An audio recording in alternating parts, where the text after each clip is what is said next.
Now, looking at receiving yards, Jackson Smith-Njigba has 1,709 yards, so he's well over 100 yards a game.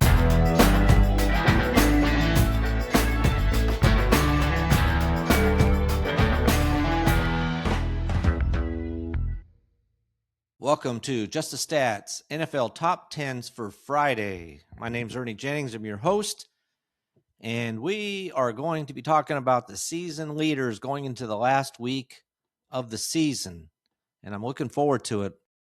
The NFL has scheduled the games pretty well, so you got some really big key games happening on Saturday and Sunday, so I'm looking forward to that. Now, hope you all had a happy new year. No NFL football on Thursday, not on Monday either. We're down to the weekend. And at least there's some games on Saturday, a couple games. And but anyway, a new year. First podcast of 2026. How amazing is that? So I'm looking forward to continually improving my podcast, coming up with some other ideas when I have the time. Man, it's been kind of busy with Christmas, New Year's, and stuff to do any changes. It's been enough just to kind of keep up with the podcast, honestly, with these charts and stuff. But next year I'll have more of an idea of what I'm doing before I get into the season, so I'll be more ready for that kind of a thing. But anyway, appreciate all the subscribers. I've been getting some new subscribers, and I appreciate that. And always you can subscribe. Seems like YouTube is where most of them are coming from. At Just the Stats NFL, you can find the YouTube podcast, which I always say is where the charts are. And if you're watching the video version, you see the charts of what I'm going to talk about. So as like today, I'm going to talk about the season leaders. So let's kick it into gear here on this new year, and let's look at some of these leaders. Some really interesting key things going on that could affect different categories. Who's going to be the number one person in a certain category? So let's start with the top 10 season leaders in passing yards.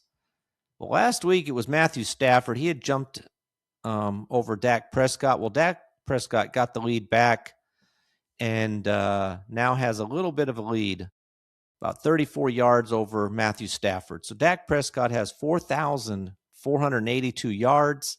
Matthew Stafford has 4,448 yards. Those two are really the only two fighting it out.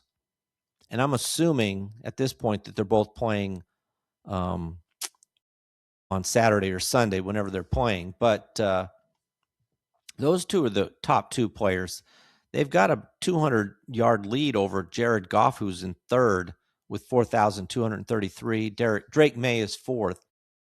And then there's another way big drop down to Sam Darnold, who has 3,850. So you've got four players with 4,200 yards or more. And then the next player, Sam Darnold, has 3,850. So it's kind of a big drop there. So we'll see who wins the passing yards leadership. And I'm looking at this also because Drake May is about 245 yards behind Matthew Stafford as far as who is going to be the MVP. I think it's one of those two, Matthew Stafford, Drake May. So let's look at some other numbers. Matthew Stafford leads in passing yards.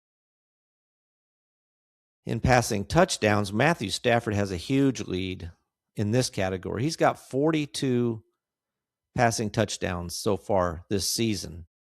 Next up is Jared Goff with 33. So we're talking about a 9 touchdown difference. Drake May has 30, so he's 12 behind in the passing touchdown category. Then looking at passing interceptions on the negative side here. Well, Geno Smith has this pretty much wrapped up, I believe. He's got 17 interceptions so far this season.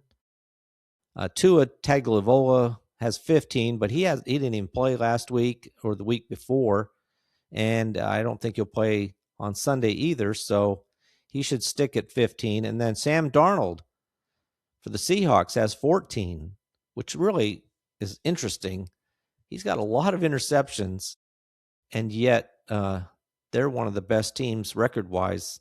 And I do have them as my number one team in the power rankings. I don't feel good about it, honestly. I don't, I have them there. They did beat the Rams last time, and they have won some games. But to be honest with you, I don't see them making it to the Super Bowl. And I could be completely wrong. I just don't know why, but I don't have a lot of faith in them as far as how far they're going to make it in the playoffs. But those are your top three in interceptions. Now, looking at quarterback sacks, Cam Ward and Geno Smith both have 55. Justin Herbert has 54. Those are your top three. There's a big drop to Drake May is fourth with 47. Now, that's a lot of sacks to be taking, for an MVP candidate. Now, Justin Herbert's not playing in his game on Saturday, or whatever day it is. So he's going to sit at 54. I don't even know if Geno Smith is playing for sure. And then there's Cam Ward, who really has slowed down. He had rocketed out to the lead, but they've kind of figured things out a little bit. And he's now sitting at 55, but he's slowed down the pace. Though they do play the Jaguars, Cam Ward. Jaguars only have 31 sacks this entire season, which is not one of the better numbers as far as that goes. But I hope they get, several more in their game against Tennessee Titans on Sunday. So I'm looking at some of the other ones. Trevor Lawrence has 39, but he kind of slowed down. He had 2 weeks, as I mentioned before, where he had 14 in 2 weeks. And then it's kind of simmered down a little bit there. Now, let's look at some of the leaders in rushing department. This is a two-man race, and James Cook has a fair lead now of 47 yards over Jonathan Taylor. So James Cook has 1,606 yards rushing to Jonathan Taylor, who has 1,559. Those are your top two. And as I've been mentioning each week, James Cook now is the only player who's averaging 100 yards per game rushing. Now, he didn't have that last week, but he was able to, with the previous weeks, still stay just above 100 yards a game. Jonathan Taylor's a little bit under that. And coming out of nowhere in the last several weeks, Derrick Henry is now third in rushing with 1,469. So he's backing up his 1,900-yard season last year quite well. In fact, he should end up possibly as high as 1,600 yards this year. Saquon Barkley made the top 10. He's got 1,140. So he ended up not too bad of a season, but way off of his previous season. Really hasn't been anywhere near what you might expect, at least what a lot of people expected from him this year. I mean, you always figured it was going to be a down year compared to last year. You're not going to rush for 2,000 yards 2 years in a row. But still, it was a bigger drop-off than I think a lot of people expected. In fact, the whole Eagles offense is it looks so convoluted or dysfunctional in some ways right now. And so we'll see how far they get, even though they're another team kind of like Seattle. I do not expect to see the Eagles in the Super Bowl. Now watch, I'll be proved wrong. It'll be Seattle versus the Eagles, but I don't think so. All right. Rushing touchdowns. Jonathan Taylor, now here's where he does lead. He has 18 rushing touchdowns.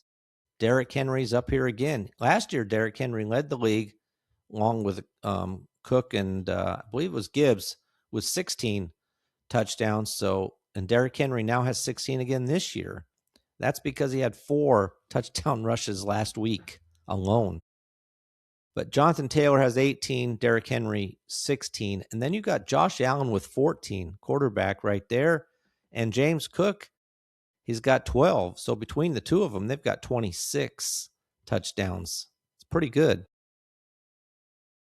They get a lot, and that's one of the reasons Josh Allen, doesn't have as many passing touchdowns maybe as some other quarterbacks, because he runs it in himself so many times. Christian McCaffrey's in the top 10 in rushing with, and he's got so many categories. He's an interesting player, but Christian McCaffrey has 10 rushing touchdowns, which is good enough to tie for 8th right now in the NFL. Now, looking at rushing yards by quarterbacks, Josh Allen has a big lead here, and he's going to hold it easily. He's got 579 yards rushing. Justin Herbert, 98. He's second, and he's not playing. And then Jackson Dart has 455. I do believe that Jackson Dart would have had this category if he'd have played, in every game. He would have easily, I think, had the record for that, or led the league, I should say. Those are your top ones. Drake May has 409 yards rushing. So there's Drake May, somewhere where you're not going to find Matthew Stafford anywhere near the top. He's more in the bottom 10, bottom 5 or so. All right, now let's move over to receptions. So here you've got Puka Nacua and Trey McBride. They both have 119 receptions. Jamar Chase has 117. And Jackson Smith-Njigba has 113. So those are probably your 4 players that have a chance to win the reception lead. And it's probably going to be Nacua, McBride. If Nacua is playing, we'll have to see. And then Chase. Chase won the reception and touchdown and yardage titles last year as far as receivers go. And right now he's only 2 out of the lead for receptions. So we'll see if he can get more receptions than McBride or Nacua. Nacua, despite missing a game, so did Chase, has really shot up here in the last few weeks, except for last week when Atlanta kind of held him down to only, I think it was 4 or 5 receptions in that game. All right. We got 6 players who have 100 or more receptions. Chris Olave joined the group, and as did Amon-Ra St. Brown. Both of those joined the 100 reception category. Olave has 100. St. Brown has 106 to join Smith-Njigba, Chase, McBride, and Nacua. Now, Christian McCaffrey again. Here he is. He's in the top 10 in rushing touchdowns. He's number 7 in receptions. He's the only running back on this list. In fact, he's got 96, so he only needs 4 receptions in his next game to get 100 receptions as a running back. Pretty impressive season for him. Now, looking at receiving yards, Jackson Smith-Njigba has 1,709 yards, so he's well over 100 yards a game there. And Puka Nacua has 1,639, so he's 70 yards behind Smith-Njigba. I don't know if he can catch him. He'd have to have another the game like he had where he had 225 yards, whatever it was. But those two are far out in the lead over everybody else, both averaging well over 100 yards. Well, 100 yards for Nacua and well over for Smith-Njigba. George Pickens is third with 1,420, so he's a good 200 yards behind Puka Nacua. So this is another category where you got a 2-man race between Smith-Njigba and Nacua. So that'll be fun to see what happens with that.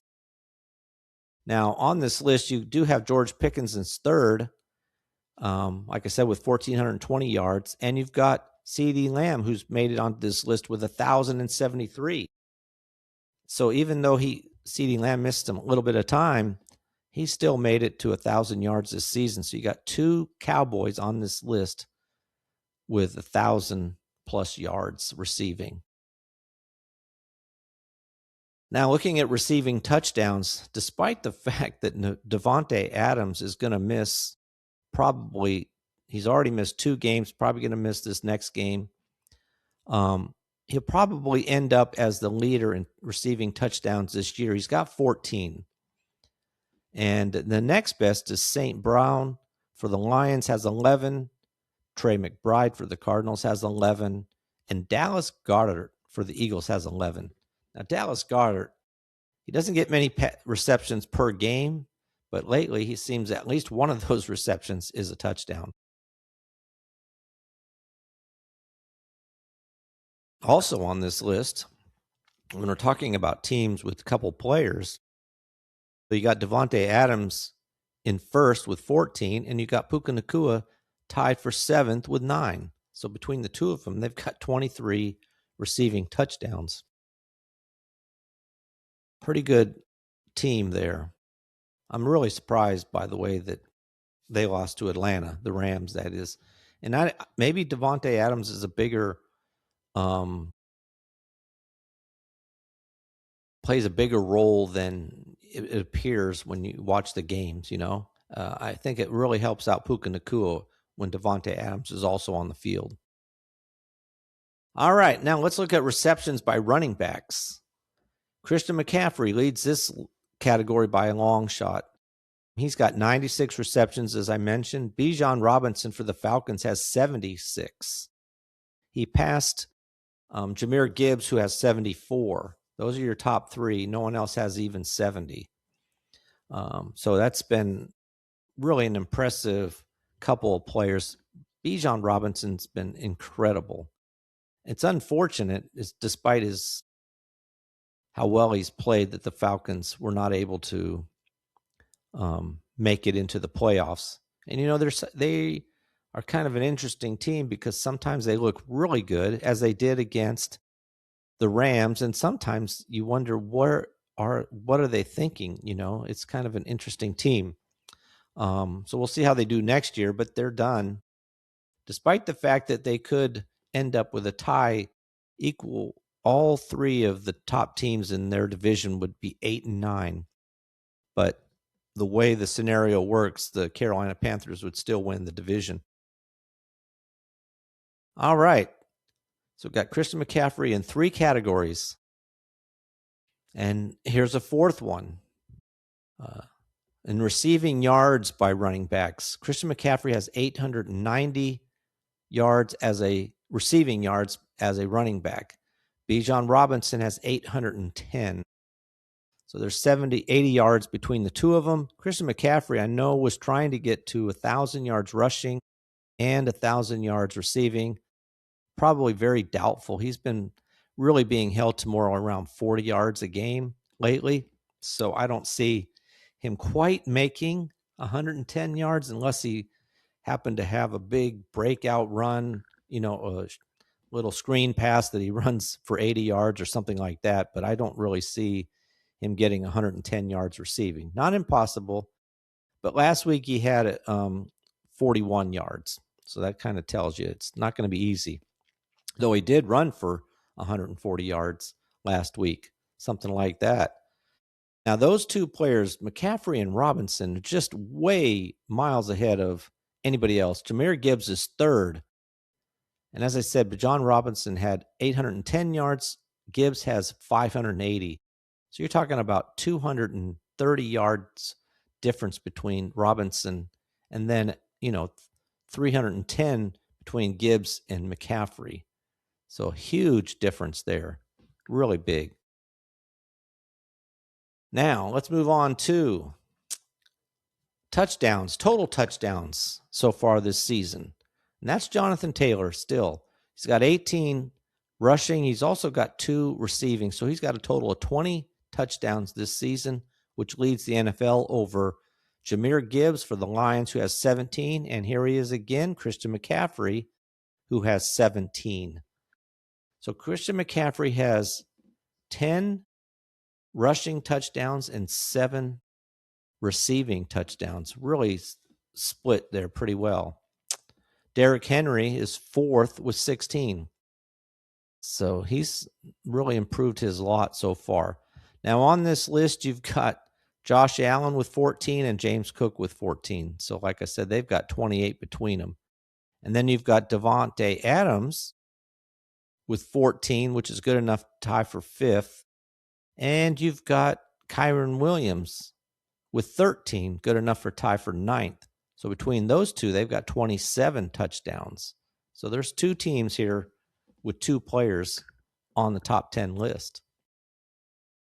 All right, next up, longest field goal. This is kind of interesting. I wanted to see this, and I think I brought it up one other time maybe. So the top 9 players have kicked at least a 60-yard field goal. Cam Little leads the NFL all-time with a 68-yarder that he kicked, which is the NFL record. Chase McLaughlin had a 65-yarder this season. And then Brandon Aubrey had a 64 and a 63-yarder. He's the only one on here twice where he's had 2 kicks of 60-plus yards. But you got 9 players who have kicked, or 9 times, let me put it that way, 9 times, 8 players who have 9 times kicked a 60 or more yard field goal. Now, I looked at 2024. In 2024, only 3 kicks went 60-plus yards the entire season. We still have 1 game to go, so there's a possibility that we get another 60-plus yarder. But in 2024, you had Aubrey kicking a 65-yarder, and then you had a 63 and a 61-yard field goal. Those are your only ones that were 60-plus yards. This year, you've got 9. It just shows you the distance. I wouldn't doubt that next year we have more than 9. Now, sometimes, it's very situational. That kick that Cam Little had for the Jaguars that was set the NFL record came at the end of the first half. No time left. It was only a few seconds. So even if he missed it, there was nothing. The other team was not going to get a good position because the half is over. So it's very situational. I don't even think the coach, in just a typical situation, he might have punted, But in that particular situation, it was just so set right to give Cam Little the option, or the chance, I should say, to kick that field goal. When you're kicking 60-plus yarders, it really depends on the situation in the game that a coach is going to let you go out there and try it. Because, if he misses, the field position is incredible for the other team, I mean, he's kicking that field goal from his own, 50-yard line. And, so you're giving half the field up. All right, so I just wanted to bring that up about the longest field goal, 68 all the way down to 69 times 60 plus 60 or more. All right, let's look at the yards from scrimmage. And here's where Bijan Robinson is number 1. By a ways, actually. It'd been a battle for a while between Jonathan Taylor, Christian McCaffrey, and Bijan Robinson. But Jonathan Taylor's really fallen off ever since Daniel Jones got hurt. His numbers have plummeted. And some of that has to do also with the fact that he played some more difficult teams. Played the Jaguars twice, who lead the NFL in yards allowed to running backs, and held Jonathan Taylor to 70 yards both games, somewhere around that. So really hurt his numbers. And he doesn't catch the ball as much as McCaffrey or Robinson. So Christian McCaffrey was up there for a while as well, but he kind of stalled, and then Bijan Robinson has had some big games. So Robinson now for the Falcons has 2,255 yards from scrimmage. Christian McCaffrey has 2,069. So you can see it's almost 200-yard difference. And Jonathan Taylor has 1,924. So he's quite a ways behind McCaffrey. So you really got 2 players here. And I don't see any way that, unless Bijan Robinson's not playing and Christian McCaffrey does, that Robinson doesn't win this category of yards from scrimmage and to lead the NFL in that particular category. Now, what I'll do in another podcast is look at some of these numbers and see how they fare in all-time NFL categories. We had a lot of people who were pushing possibilities of making it into NFL top 10 all time in their categories. Like Davante Adams, for example, and even Jonathan Taylor. They took off at such a fast pace. But then Davante Adams got hurt, and Jonathan Taylor, the touchdowns really dropped off. and then McCaffrey as well kind of slowed down. So it changed a lot. Now, looking at a couple more categories here on defense, tackles for loss. Myles Garrett, 32 tackles for loss. Max Crosby, second with 28. And then Brian Burns for the Giants has 21. So a big drop off between those number 1 and 2 players and the third player. Garrett and Crosby just dominated in this category as far as tackles for loss. And in fact, though, Myles Garrett didn't have any last week. Max Crosby had a couple, but Max Crosby's out now. Put him on injured reserve. He's not playing anymore. So Myles Garrett has a chance. He won't catch J.J. Watt, who holds the record with 39. But he is second all time. Myles Garrett is second with 32. So he could improve on that a little bit. It's not the category he's really trying to improve on, though. He wants to improve on his sack total. Now, in this category of tackles for loss, here's another one where you have a couple of Texans. Will Anderson's fifth with 19. Daniel Hunter is eighth with 14. So between them, they have 33, which is one more than Myles Garrett has. That just shows you how great Myles Garrett's been this year. They're only team with 2 players on the list. All right, let's look at one more category here. And this is sacks. Myles Garrett has 22 sacks for the Browns right now. Next up is Brian Burns, who has 16.5. So 5.5 sack difference between Garrett and Burns. And then Daniel Hunter for the Texans has 14 sacks to be third. Those are your top 3 players. Now, this is, again, here's one where Daniel Hunter and Will Anderson flip-flopped, whereas in tackles for loss, Anderson leads the Texans. In sacks, Daniel Hunter leads the Texans. He's got 14. Will Anderson has 12. So between the two of them, they have 26 sacks for the Texans. You know what's interesting about this? The Broncos lead the NFL in sacks as a team, but Nick Bonito is the only one on the list, and he's got 12.5. That just shows you that they really have to be spreading these out among a lot of players to get to. They're in the 50s as far as sacks go.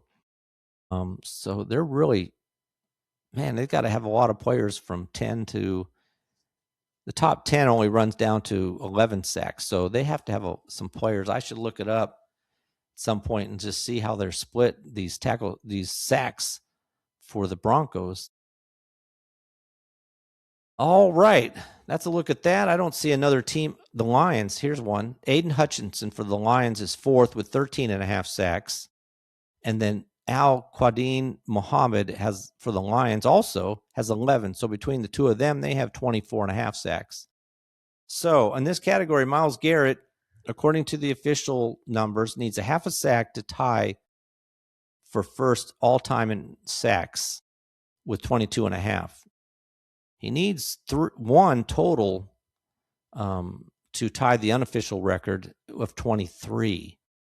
And then obviously he would set the official record as well if he can just get 1 sack. Man, he needed that last week. He just couldn't get it. So 1 more game to get a sack. You know what? I honestly think he'll get it. I just can't believe that the Browns will do everything in their power to make a way for him to get to a sack, you know? I mean, you only need 1 sack. All right, that's a look at some of our top 10s for this season. Got some players, some battles between different players in these categories, and it should be fun. I'd like to see McCaffrey get to 100 receptions, and like to see a good battle. I'd like to see Nakua at least, if he doesn't catch Smith in the jig, but make it close, put some pressure on him as far as that goes. I don't even know if players really worry about that kind of thing, if they're going to lead in a certain category, like have the most receptions, though they might. You never know if they get some kind of a bonus in their contract for leading the NFL in certain categories, which they probably do. So we'll see what happens. And we'll see who has a better game between Drake May and Matthew Stafford. I think it could come down to this final game between the two of them. Who has a better game? Who puts up better numbers? And obviously, that'll be key.